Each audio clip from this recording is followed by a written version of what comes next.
Health tips, मैं doctor Sandipta. अक्सर हमने देखा होगा कि अल्ट्रासाउंड की रिपोर्ट्स में फैटी लिवर आता है और फैटी लिवर को हम ये कह देते हैं कि ये फैटी लिवर तो सबके आ जाता है। तो फैटी लिवर आपको बताता क्या है? फैटी लिवर से क्या इंडिकेशन होते हैं? फैटी लिवर मेटाबॉलिक सिंड्रोम का एक पार्ट है। मेटाबॉलिक सिंड्रोम में मैं पहले भी एक वीडियो बना चुका हूँ जिसका लिंक मैंने डिस्क्रिप्शन में दे दिया हुआ है। सिंपल लैंग्वेज में फैटी लिवर का मतलब है लिवर में अधिक मात्रा में फ़ैट इकट्ठा होता है। शुरू में जब फैट इकट्ठा होता है तो उसके कोई सिम्टम्स नहीं होते हैं। फिर अगर ये फैटी लिवर ग्रेड 2 या ग्रेड 3 में चला जाता है तो उसके बाद इन्फ्लेमेशन स्टार्ट हो जाता है जिसे हम कहते हैं स्टीएटोहेपेटाइटिस, नैश।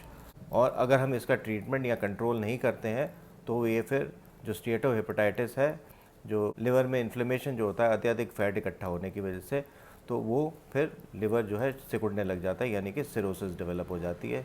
ये एक इरिवर्सिबल डिसऑर्डर है, यानी कि सिरोसिस को आप ठीक नहीं कर सकते। आप उसको आगे बढ़ने से रोक सकते हैं पर उसको ठीक नहीं कर सकते। फैटी लिवर डायबिटीज़ के केसेस में ज़्यादा मिलता है। कोलेस्ट्रॉल अगर बढ़ा हो और ट्राइग्लिसराइड्स बढ़े हो उसमें भी ज़्यादा मिलता है। अगर मोटापा हो या फिर सेडेंटरी लाइफस्टाइल हो, अगर हम चले फिरे ज़्यादा नहीं, तब भी फैटी लिवर होने के चांसेस ज़्यादा बढ़ जाते हैं। पर फैटी लिवर हमें इंडिकेट क्या करता है? फैटी लिवर मेटाबॉलिक सिंड्रोम का एक हिस्सा है। मेटाबॉलिक सिंड्रोम में जो बेसिक पैथोलॉजी होती है वो होती है हाइपर इंसुलिनीमिया, यानी कि इंसुलिन ज़्यादा हो जाती है पर वो उतना काम नहीं कर पाती जितना पहले करती थी, और यानी कि इंसुलिन रेजिस्टेंस डेवलप हो जाता है। अगर हमारे लिवर में फ़ैट अगर बढ़ेगा ज़्यादा या इंसुलिन रेजिस्टेंस अगर होगा तो वो सिर्फ लिवर पे ही प्रभाव नहीं डालेगा। फैटी लिवर हम अल्ट्रासाउंड से आसानी से देख सकते हैं।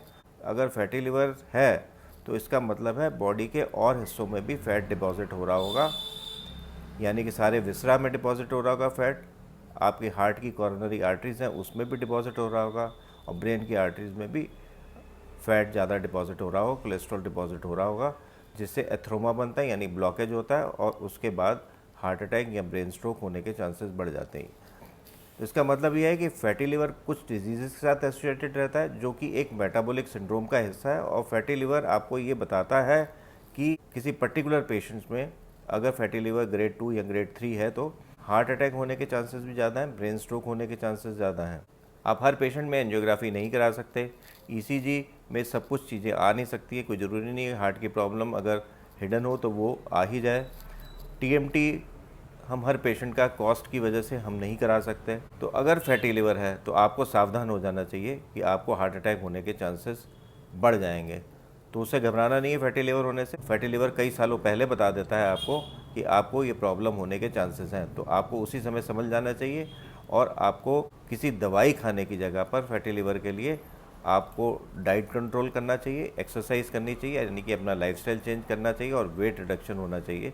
जब वेट रिडक्शन होगा तो फैट लिवर से भी हटेगा, ब्रेन से भी हटेगा, और सारे विसरा से भी हटेगा, और हार्ट की कॉरोनरी आर्टरी से भी जो है फैट हटेगा, जिससे हम रिवर्सल कर सकते हैं फैटी लिवर में भी, हार्ट डिजीज़ में भी, और भी विसरा में जहाँ फैट डिपॉजिट हो रहा है उसमें भी। तो फैटी लिवर एक मेटाबॉलिक सिंड्रोम का हिस्सा है और ये बताता है हमें कि हमारी बॉडी में फ़ैट ज़्यादा इकट्ठा हो रहा है और हर ऑर्गन में इकट्ठा हो रहा है, और हमें सावधान हो जाना चाहिए। आज बस इतना ही।